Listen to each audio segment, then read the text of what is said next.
కోనసీమ జిల్లాలో బ్లోఅవుట్ చిచ్చు ఇంకా ఆరలేదు. మంటల తీవ్రత తగ్గినట్టు తగ్గి గ్యాస్ ఉబికి రావడంతో మళ్లీ ఎగిసిపడుతున్నాయి. మంటలార్పడంతో పాటు చుట్టూ అలుముకున్న వేడిని తగ్గించేందుకు ఫైర్ ఇంజన్లు తీవ్రంగా శ్రమిస్తున్నాయి. మరోవైపు పునరావాస కేంద్రాల్లో ఉన్న 2 గ్రామాల ప్రజలు ప్రాణాల్ని అరచేతిలో పెట్టుకుని బిక్కుబిక్కుమంటున్నారు. కోనసీమ జిల్లా ఇరుసుమండలో సంభవించిన బ్లోఅవుట్ కొనసాగుతోంది. భూగర్భం నుంచి వచ్చే గ్యాస్ ఒత్తిడి తగ్గడం వల్ల మంటల తీవ్రత తగ్గి గ్యాస్ ఒత్తిడి పెరిగినప్పుడు మళ్లీ మంటలు ఎగిసిపడుతున్నాయి. దీంతో ఈ బావికి పూర్తిస్థాయిలో వెల్ క్యాపింగ్ చేయడంపై అధికారులు ఓ అంచనాకు రాలేకపోతున్నారు. 12 ఏళ్ల క్రితం కూడా ఇలాగే డ్రిల్లింగ్ సమయంలో గ్యాస్ ఒత్తిడి నిలకడగా లేక ఇబ్బంది పడిన ఇంజనీర్లు ఈ బావిని అప్పట్లో మూసివేశారు. ఇప్పుడు కూడా నిలకడ లేకుండా గ్యాస్ ఉబికి వస్తుండడంతో సహాయ సిబ్బంది తలలు పట్టుకుంటున్నారు. రాజమహేంద్రవరం, నరసాపురం, తూర్పుపాలెం గ్యాస్ కలెక్షన్ స్టేషన్ల నుంచి విపత్తు నివారణ బృందాలు ఘటనా ప్రాంతానికి చేరుకున్నాయి.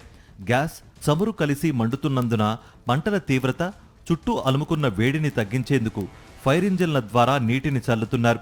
మంటల తీవ్రతకు బావి వద్ద రిగ్ పడిపోవడంతో పాటు పైపులు కరిగిపోయాయి. మంటలు ఇంకా పూర్తిగా అదుపులోకి రాకపోవడంతో అధికారులు, ఇంజనీర్లు దూరం నుంచే పర్యవేక్షిస్తున్నారు. బావిలో సుమారు 40,000 మిలియన్ క్యూబిక్ మీటర్ల గ్యాస్ ఉందని భావిస్తున్నారు. భూగర్భంలో పరిస్థితిని అంచనా వేయడంలో ఇంజనీరింగ్ నిపుణులు నిమగ్నమయ్యారు. ఎన్ని మీటర్ల లోతు నుంచి పైప్లైన్ దెబ్బతిందనే దానిపై అంచనా వేస్తున్నారు.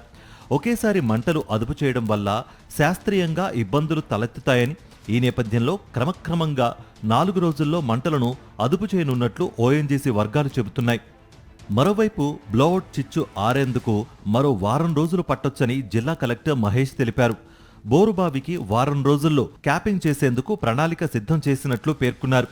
మంటలను అదుపు చేసేందుకు ప్రత్యేక నిపుణులతో కూడిన గ్యాస్ లీకేజీ నియంత్రణ బృందాలు డ్రిల్లింగ్ ప్రాంతానికి చేరుకున్నాయి.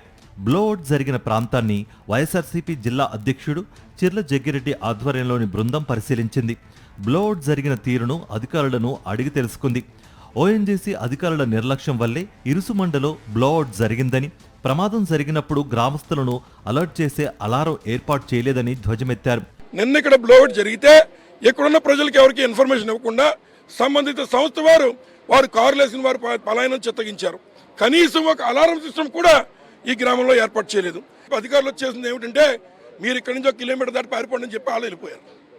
నేను అడుగుతున్నాను, ఇళ్ళు అయ్యి వదిలిపెట్టేసి పిల్ల పాపలను చేత పట్టుకుని మరి 1 నిమిషంలో కిలోమీటర్ పరిగెత్తాలని మాట చెప్తున్నటువంటి మీరు కేవలం భోజనాలు పెట్టి చేతులు దులుపుకునే కార్యక్రమం చేస్తున్నారు. మరోవైపు సమీపంలోని 2 గ్రామాల ప్రజలు చాలా మంది ఇంకా పునరావాస కేంద్రాల్లోనే బిక్కుబిక్కుమంటూ కాలం గడుపుతున్నారు.